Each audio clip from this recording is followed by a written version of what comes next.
Jebakan Cinta CEO Episode 5 Siapa Peduli? Penulis Via Raya. Yuriko menunduk menatap tubuhnya yang berbalut jas. Tidak, Pak. Saya akan masuk ke dalam mobil sekarang juga. Balas Yuriko bergegas beranjak. Ia tahu maksud Wolf baik. Di tengah malam begini, tidak aman baginya untuk naik kendaraan umum. Lagi pula, tidak ada kendaraan umum di pukul 1 malam. Yang ada hanya berandalan yang akan mengganggunya di jalan. Tunggu, bisakah saya duduk di samping Pak Reza saja? Bisik Yuriko meminta. Ia benar-benar takut jika harus duduk di samping Wolf. Tidak bisa, Nona. Tolak Reza menggeleng pelan. Baiklah, ujar Yuriko pasrah. Sambil mengembuskan napas berat, wanita itu masuk ke dalam mobil dan duduk di samping Wolf. Ia tidak bisa terlalu dekat dengan atasannya dan memilih memberingsut ke pintu. Cih, kemarin kau begitu berani meninggalkanku di tengah pembicaraan yang sangat penting. Batin Wolf tersenyum menyeringai melihat kaki Yuriko bergetar. Merasa ada yang memperhatikan, Yuriko melirik dan tatapan matanya bertemu dengan tatapan tajam Wolf. Kemudian ia kembali merundukkan kepalanya dan memperdalamnya. Ya Tuhan, kapan aku akan sampai rumah?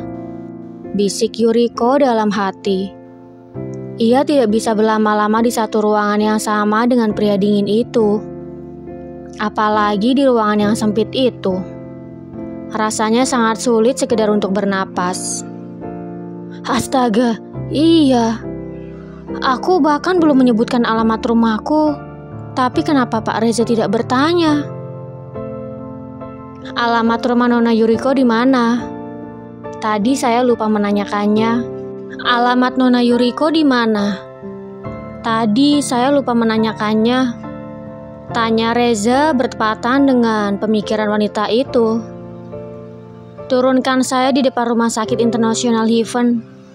Rumah saya tidak jauh dari sana. Sahut Yuriko tidak berniat menyebutkan alamat rumahnya. Meskipun tidak menyebutkan alamat rumahnya, Wolf dan Reza sudah tahu karena sebelumnya mereka sudah mengorek informasi pribadi Yuriko. Wanita itu menjual rumahnya untuk biaya pengobatan neneknya dan memilih mengontrak rumah di dekat rumah sakit tempat neneknya dirawat. Baik, Nona, kata Reza bergegas menaikkan laju mobil.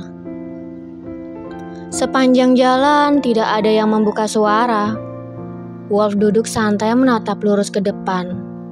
Sedangkan Yuriko, wanita itu berubah menjadi patung.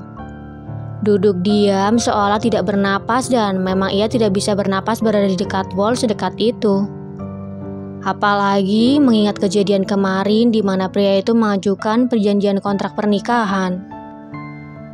Sudah sampai, Nona, celetuk Reza di tengah keheningan. Entah sudah berapa lama, tiba-tiba mereka sudah sampai di depan Rumah Sakit International Heaven. Padahal beberapa saat yang lalu Yuriko baru masuk ke dalam mobil. Wolf mengembuskan napas kasar membuat Reza menatap ke arah cermin. Sial, kenapa cepat sekali? Keluh Wolf dalam hati. Iya Pak Reza. Yuriko merapikan jas yang melekat di tubuhnya. Terima kasih banyak atas bantuannya, Pak, kata wanita itu sambil menundukkan kepala ke arah Wolf. Wolf sama sekali tidak menjawab. Ia sama sekali tidak bergerak dan tetap pada posisi semula.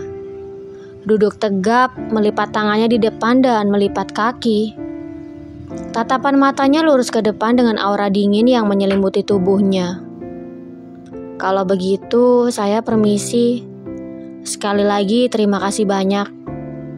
Pamit Yuriko sebelum akhirnya keluar dari mobil. Kenapa kau buru-buru sekali, Reza? Tanya Wolf dingin. Maaf, Pak. Reza terbata dengan suara yang bergetar ketakutan. Sejak mendengar helaan napas sang bos, perasaannya sudah berubah tidak enak. Maaf. Seharusnya kau menggunakan kecepatan rendah, bukannya malah terburu-buru seperti ini. Memangnya kau pikir kau sedang membawa wanita hamil yang akan segera melahirkan? Omel Wolf panjang lebar. Seharusnya Reza melihat situasi dengan menurunkan kecepatan sehingga waktu bergerak lambat. Tidak mengemudikan mobil dengan kecepatan tinggi dan membuat waktu Wolf bersama Yuriko bergerak begitu cepat.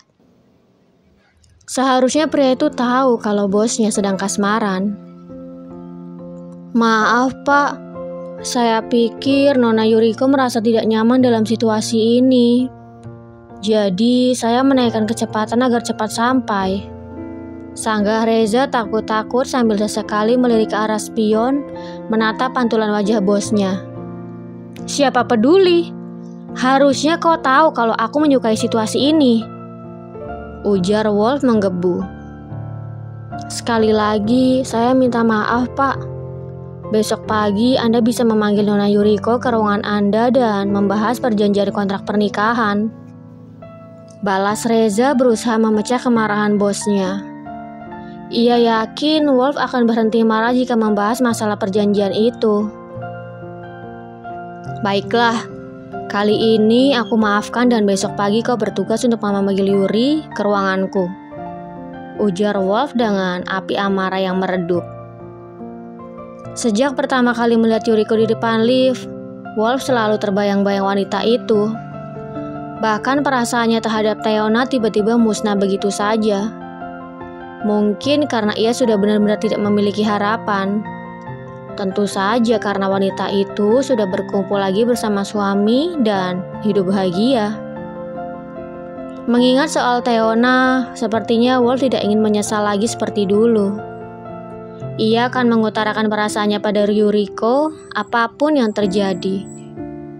Ia tidak akan memendam perasaannya dan menyesal karena Yuriko direbut laki-laki lain, seperti ketika Teona direbut oleh Iko Sagon karena ia tidak berani mengutarakan perasaannya. Baik pak, tegas Reza sambil menghela napas lega. Ikuti Yuri, aku takut terjadi sesuatu yang buruk di jalan dia pulang, ujar Wolf memerintah.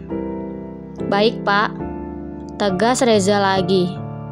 Kemudian ia mengemudikan mobil secara perlahan mengikuti Yuriko agar tidak ketahuan. Perlahan mobil mengikuti Yuriko. Akan tetapi wanita itu berjalan masuk ke area gang sempit dan sangat tidak mungkin untuk dilewati sebuah mobil. Jadi Reza menghentikan mobil dan bertanya, saya yang turun dan mengikuti Nona Yuriko atau Anda pak? Biar aku saja, sahut Wolf. Pria itu melepas sabuk pengaman dan bergegas turun, mengikuti Yuriko karena takut di gang sempit itu ada orang yang ingin berbuat jahat. Sekitar 5-7 menit berlalu.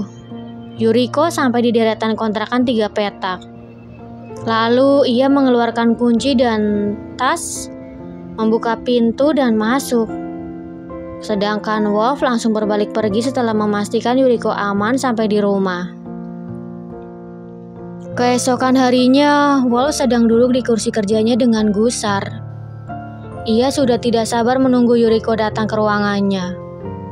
Sepersekian detik kemudian, terdengar suara ketukan pintu. Tiba-tiba kedua sudut bibir pria itu terangkat sempurna. Kemudian ia lekas merepekkan ekspresi wajahnya dan menunjukkan ekspresi dingin. Masuk, seru Wolf. Dalam satu kali kedipan mata, pintu terbuka dan terpampanglah wajah pas-pasan Yuriko. Anda memanggil saya, Pak? Tanya wanita itu. Ya, duduklah. Yuriko pun lekas melangkah masuk, menarik kursi dan duduk sambil menundukkan kepala. Ia mengangkat pandangan sekilas sebelum akhirnya kembali menundukkan kepalanya. Jadi, kenapa Anda memanggil saya? Tanyanya lagi. Nenekmu dirawat di rumah sakit dan membutuhkan biaya yang cukup besar, bukan? Yuriko cukup terkejut. Ia mengangkat kepalanya dan menatap Wolf dengan manik mata terbelalak. Bersambung. Jangan lupa untuk like, komen, share, subscribe, dan tekan tombol lonceng untuk mendapatkan notifikasi episode selanjutnya. Terima kasih.